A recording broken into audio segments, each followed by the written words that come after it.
I'm going to share my screen. Here we go. And I'm going to share my whole screen. When you share your screen, just a tip for those who are using Zoom, you can click on the share sound and optimize for video clip if you're going to be doing that. And also under the advanced tab, you can select portion of the screen. And so that's what I'm doing. So that allows me to select what the students see and what I see. So right now, I'm going to open up this so you can see a little bit more of my screen. Can you guys see my PowerPoint right now? Yes. Okay, good. So we are going to be talking about the getting started with the Light of the World lesson. And I'm going to go ahead and put this in presenter view in PowerPoint. I recommend using PowerPoint for your lessons because that allows you to use the audio and the teacher's notes as you present.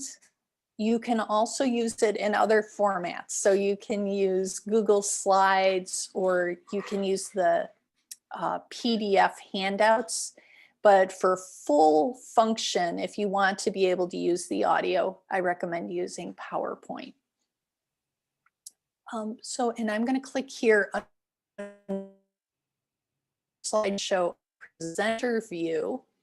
And now you can see in presenter view, it shows me, I've got my teacher's notes over here on the right, and this is the slide. And I'm just going to change, I've got a little green square in Zoom that I can adjust to allow you guys who are the students to just see part of my screen. So right now, you should be able to see just the slide and not my teacher's notes anymore. Is that correct?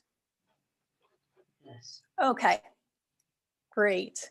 So on slide number 1, I'm gonna, and I'll pull out again so we can see the teacher's notes. So the teacher's notes for each slide tell you exactly what you need to do. And we've designed this to be made for non-professional teachers because many of the teachers who are in church programs are volunteers who don't have teaching degrees. And so we just give them the notes that they need and try to make the steps for teaching as simple as possible. If you're a more experienced teacher like Marilyn, who has taught for many years around the world, you are free to be a little bit more flexible and, go beyond the basic steps. But for new teachers, they often find it very comforting just to be able to read the teacher's notes and do exactly what it says. So we can see here that in the teacher's notes, we are reading, we see our Bible reading is God is our Father in Matthew 6:9 and John 14. So there's 2 verses in this particular lesson. We're looking at lesson number 3. Our theme is basic needs. Our pronunciation is A and B.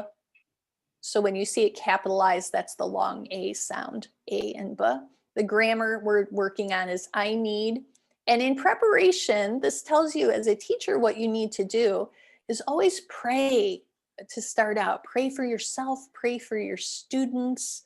If you're using technology, pray that the technology will work. Pray that their hearts and their minds will be open to receive what they are learning. It's also very helpful if you read the Bible reading beforehand, so you're familiar with it. And preview the slides and song in the lesson. So you can just look, most lessons have about 35 slides or so, and just go through them ahead of your lesson so that there aren't any surprises that come up. And then optional, you are going to bring items that are related to the lesson, if possible. So on this one, it says bring bottled water, food, forks, spoons, and you may want to look at the videos of the Bible verses, depending on the lesson and the technology you have available. You may or may not want to show videos in class, but that's an option. So this is just our title slide, Light of the World, and this is the teacher's notes for the title slide telling you what to do to prepare. So does anybody have questions on the preparation before you get going? Okay. Lena, do we default to a particular version of the Bible? Is there one Bible we prefer, or is there multiple? Oh, that's a great question. So what we are using is the easy to read version of the Bible. It's called the ERV, and you can find that at Bible Gateway. It's published by I forgot the publisher. I think it's the Bible Society, but it's available. If you want to buy paper copies, you can get it at Amazon or Christian Books. But that's the version we use because it's written at about a 3rd grade level, and it's got a very limited vocabulary. So the easy read version is recommended. Yeah, thanks so much for that, Anita. One nice thing I wanted to tell you about presenter view is you have a little clock here that tells you how long you've been going. So if you don't want to keep looking at your watch during the lesson, especially when you're doing Zoom calls, this kind of keeps you honest and tells you how long you've been going. I'm actually gonna end this and go back to normal view for a moment. Okay, so that was slide number 1. And on slide number 2, you can see here, we actually have the links to the Bible verses. Now you don't have to, again, you don't have to show these, but I'm just going to show you a demonstration of this. So if you click on these, if you open the hyperlink, it takes you to this website called bible.is. And this website has videos that go along with all of the gospel. So for Matthew, Mark, Luke, and John, they'll have videos.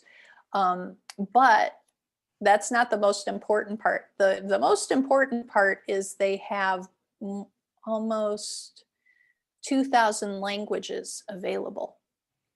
And so you click on language and you can find your student's language in here.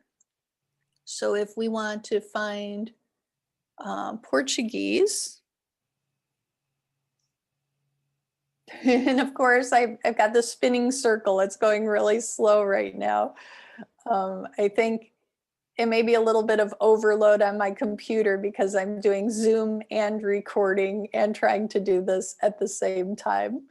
But normally you will be able to see the translation, just put in the language you want and then click on it and they will translate the Bible into that language. So that's a really nice tool for your students to have. We always want them to be reading the Bible verse in their own language before they try to read it in English. We really want them to be able to understand it in their heart language. That's the language that we can best understand scripture.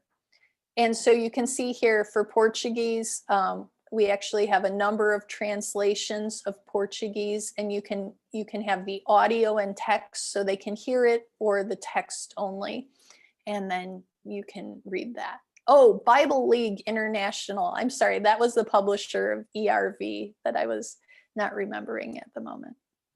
So that's one resource. Okay. And then when we come to this slide, and I'm going to go to, oops. Let me escape out of there.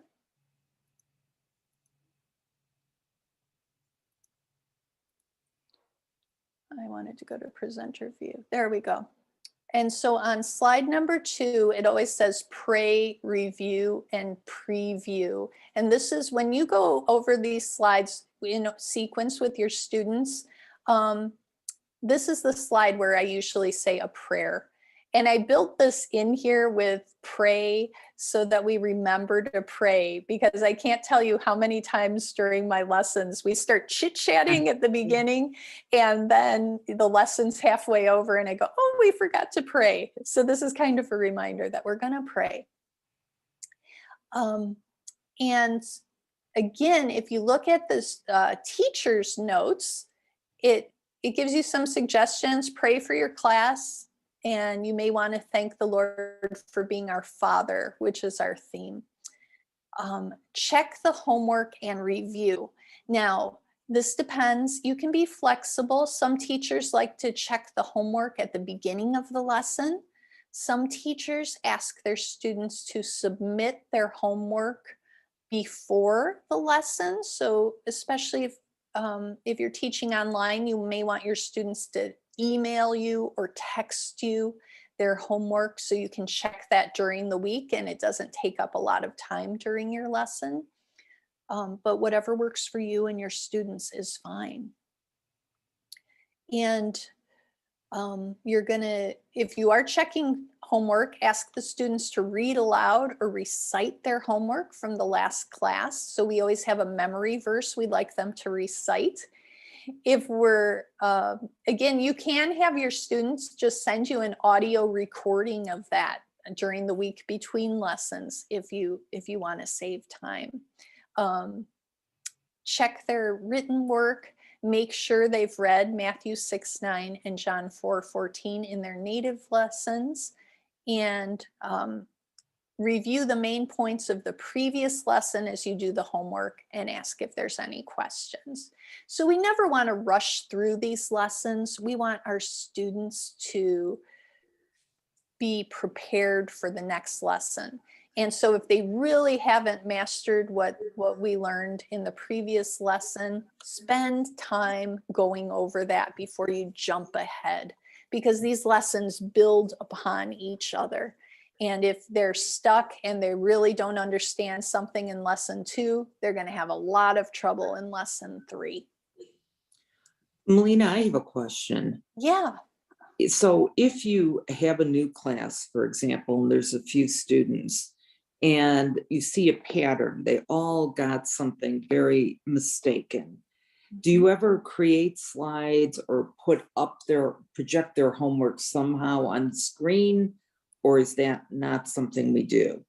Yeah, absolutely. You can always, if you're in a physical classroom, you can write it on the board, or you can create PowerPoint slides and give them additional practice. There's a lot of great websites out there where you can find additional practice on, especially the grammar points that they may be having difficulty with. Yes. And so depending where your class is and on their level, they probably will need additional practice on some things. Can I ask that you send us the links for the additional practice? Oh, yes, I can send that to you. I've Okay. got a document that's called resources and curriculum, something like that. And we have a list of a whole bunch of great resources for grammar and lessons. And I will send that to you. Thank you.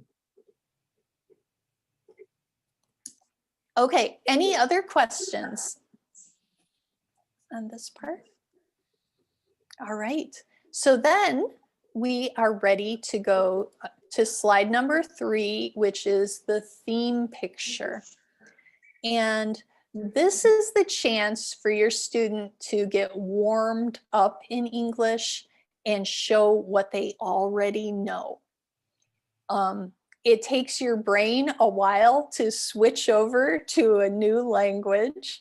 And so this is a nice, easy way to transition them into the beginning of the lesson. So by showing a picture, we can see what they already know and what they still need to learn. And this helps you a lot because as a teacher, you don't want them to get bored and you don't want to spend a half hour explaining what a spoon is if they already know what a spoon is, etc. So you will ask them, what do you see? And so I'm going to go ahead. You guys are my students, and I'm going to ask you, what do you see? So let's start with Kimberly. What do you see in this picture, Kimberly? I see food. Food, very good. Yes. And Tammy, what do you see?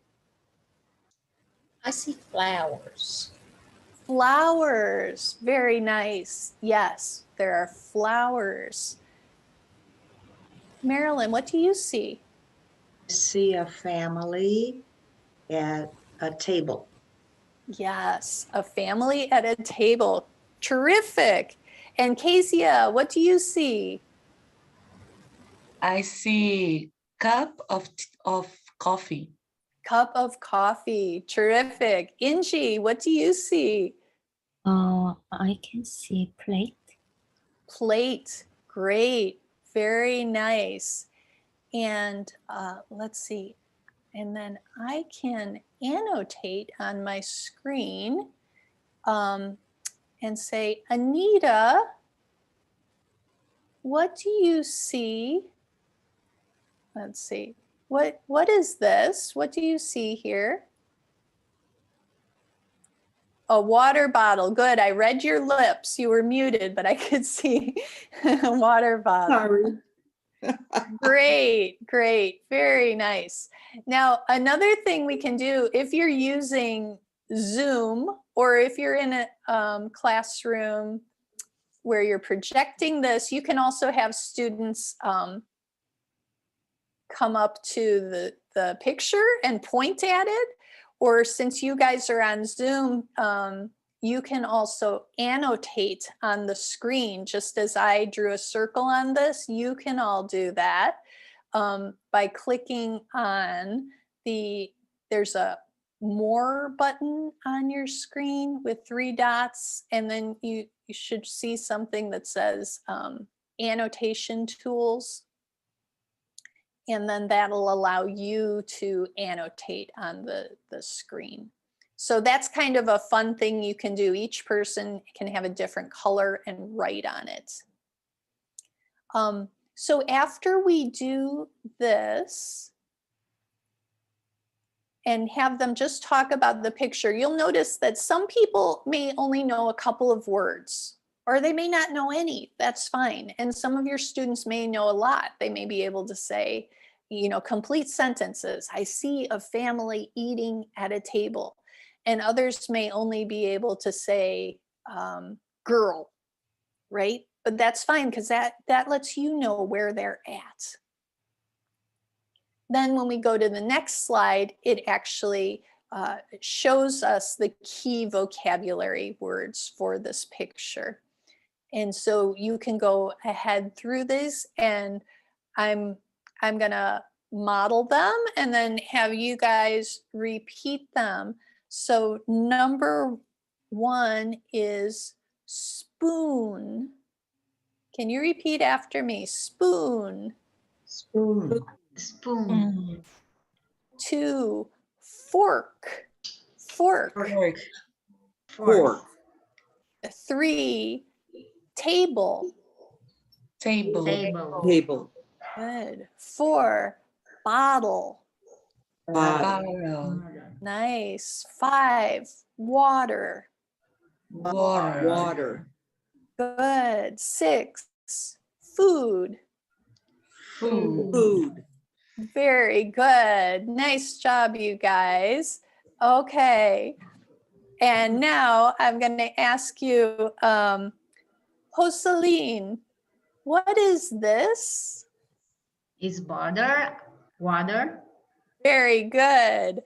And Marilyn, what is this? That's a fork. A fork. Excellent. Inji, what is this? That's a spoon. Nice. Good job. And Casey, what is this? It's food. It's food. Beautiful. Good job. Good job. And so you can always, just to make it more interesting, if you have real objects, you can show those to your students and have them talk about them. And you can also ask them, so does anyone in our class have a cup or a bottle? If you do, can you hold it up? Oh, good. Inji has a cup. No have. Joseline does not. Oh, good. Tammy has a No. glass of water. Next with me, no. That's okay. That's okay. So that is the first part of our lesson, the theme picture. And so we're just getting people warmed up. We are helping them to think in English. They get to show off what they already know, which gives them some confidence. Now, one useful thing we do as English teachers is it's sometimes called recasting. So when a student says a word or a sentence that is not perfect, we can correct them subtly by repeating it back to them in a corrected form. So for example, if someone says, if they say,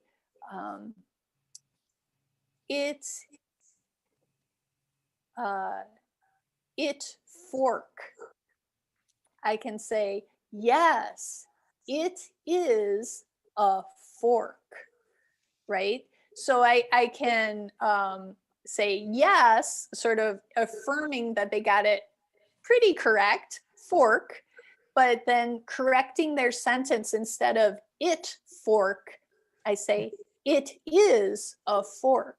Yes, it is a fork. Or if they say spawn, I can say good, it is a spoon.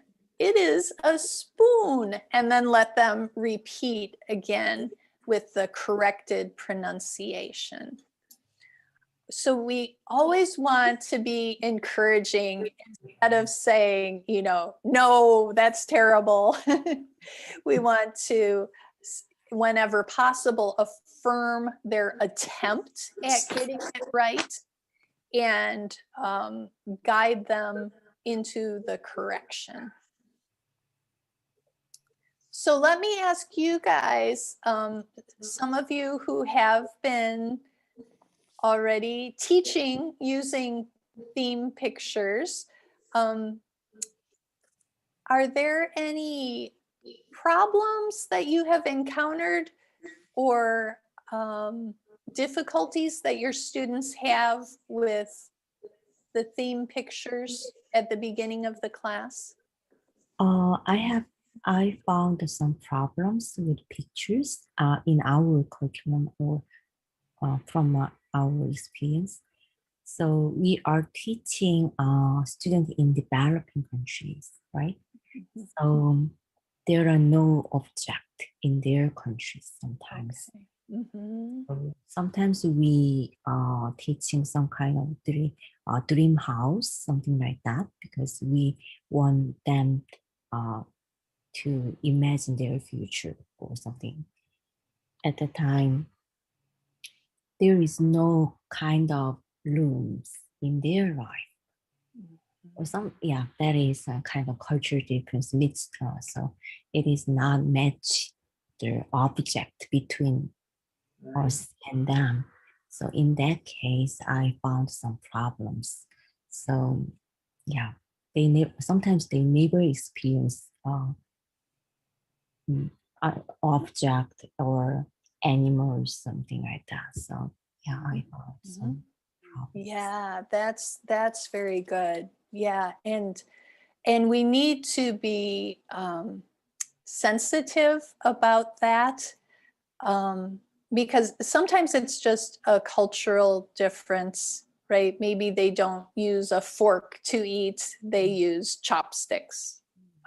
But sometimes it's also an economic difference, right? So if we're talking about, a microwave oven and, appliances like that, and they don't even have electricity, it's not going to be a particularly relevant lesson for them. And so when we get to that, yes, you're right, Ingy. We need to be sensitive to that, and we want to make sure that they're learning language that is appropriate for their situation. And it also it allows us as teachers to be open to learning about their culture, right?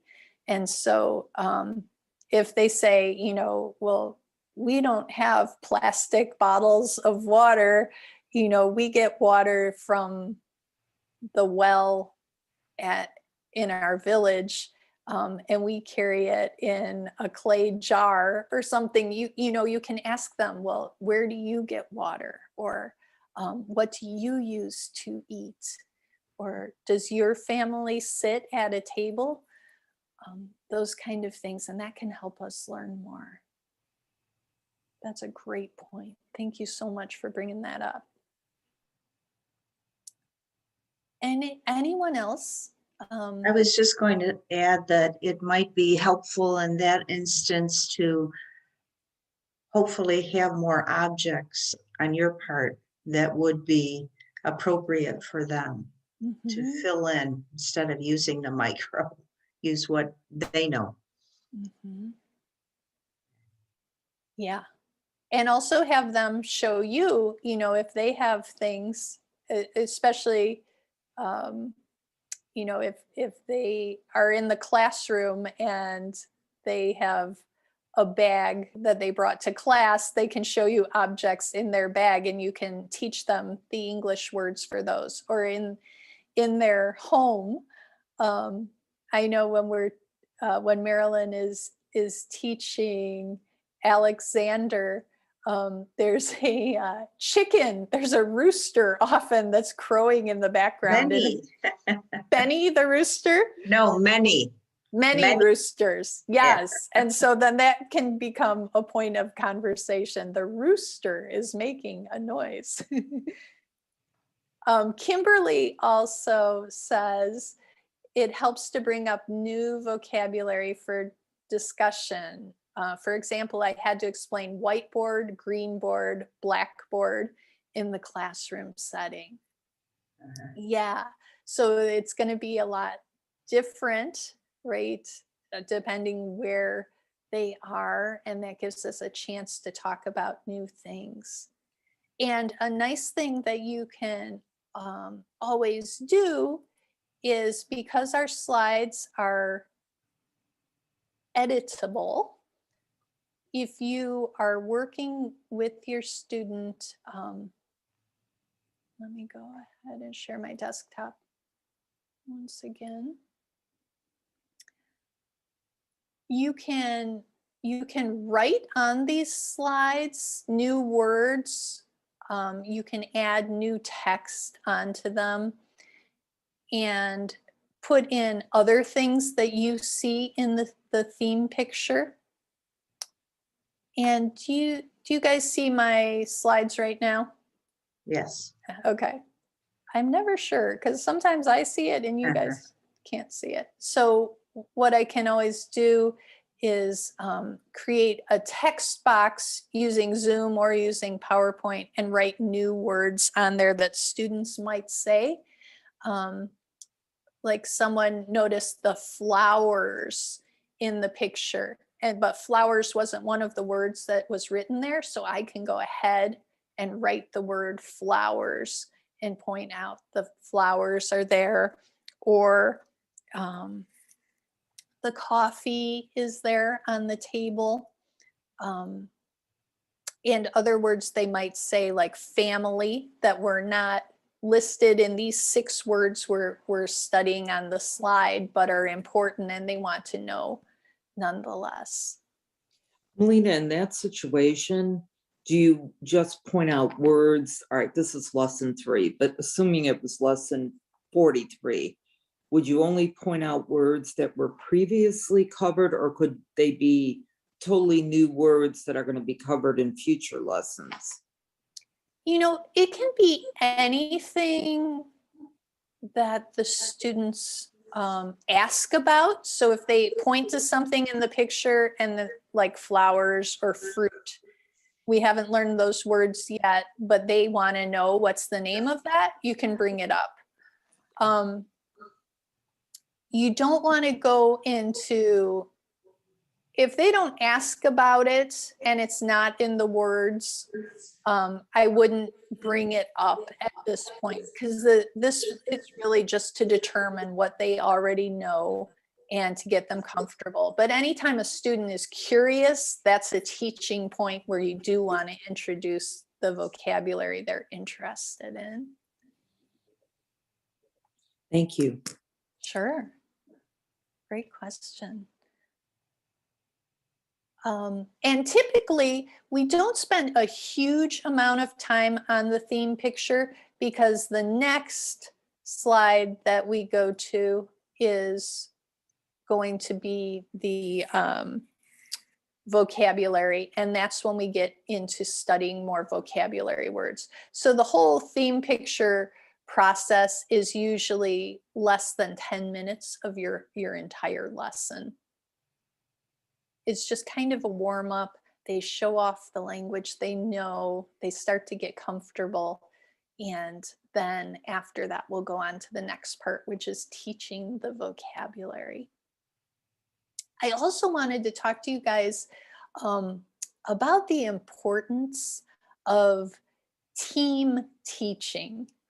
And so it's really wonderful if you can have another teacher with you, or not even a teacher, but an assistant with you in your lessons, for a few reasons. Number one, it means that you are always training up someone else to be able to do this job. So we have 1.5 billion people in the world who are learning English as a second language. So there is never a shortage of students. We need more English teachers. And so if you have someone who's interested in learning more, invite them to sit in on your lesson and act as your helper. a lot of times once people participate by observing your class, they really become intrigued and interested in teaching on their own. So that's one reason we want to be training up new teachers, but also it's great to have a partner to work with. It's a lot of fun because you have somebody to talk with and commiserate with. And if you are sick or on vacation, they can take over the lesson for you.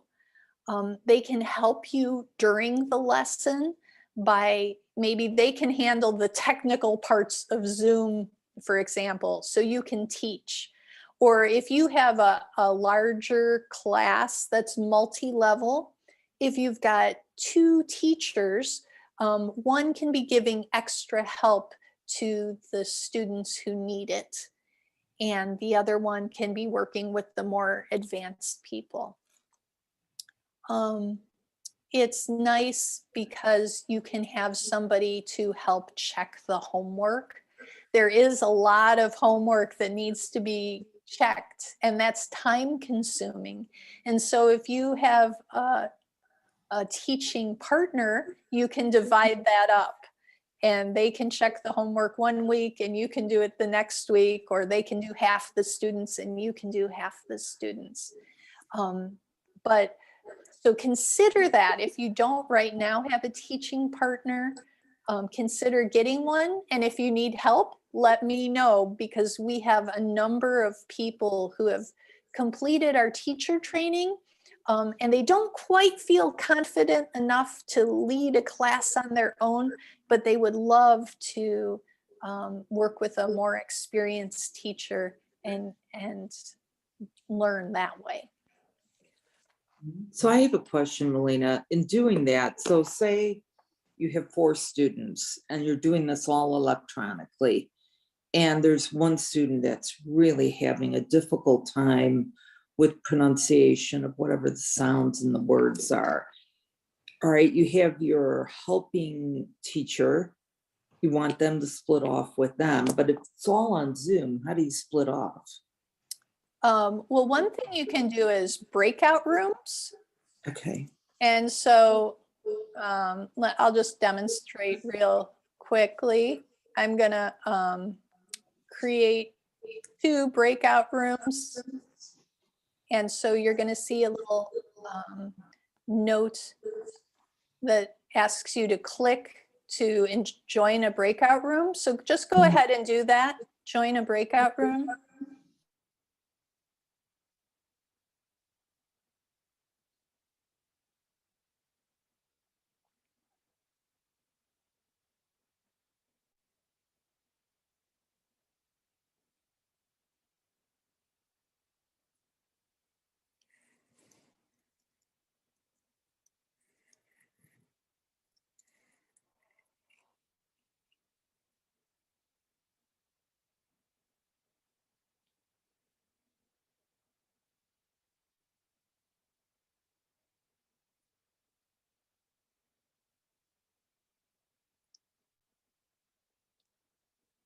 Okay, so everybody got that? So it's really simple. So I just split us up into 2 different rooms, and then you can do that. You can just put 1 teacher and 1 student in a breakout room if you want to do that.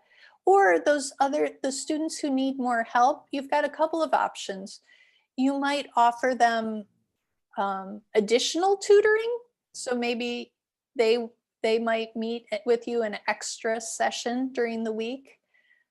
We try to group people of the same level in the same class, but all classes are multi-level. You'll never find, 2 students even that are at exactly the same level. One's going to be higher and one will be lower. And so there's a number of strategies for dealing with that. You can ask the higher level student to be sort of your assistant in demonstrating things and giving them more challenging work. Even as we're doing the theme picture, the very beginning students may only be able to say water, but the more advanced students can say, I see a family eating dinner together. And so letting them do what they are each capable of in the class helps the beginners from getting discouraged and the more advanced ones from getting bored. But when the differences are too great between the groups, we recommend that you start a different class. So in Light of the World, we will eventually have 7 levels that go up from beginning through university preparation. Right now, we just have the beginning level, but starting in September, we'll be creating the next level up, the high beginner level. And so then you could divide people either into the beginner or high beginner. I'm also going to send you that link with our resources so you can see there's a number of other resources you can use for higher level students who are above A1. So that is about all. We're almost done with our time for today, but I want to thank you guys so much for joining us, and we will be meeting again next week at the same time. And next time we will be talking about part 2 of the lesson, which is vocabulary and grammar. So I hope you'll be able to join us for that.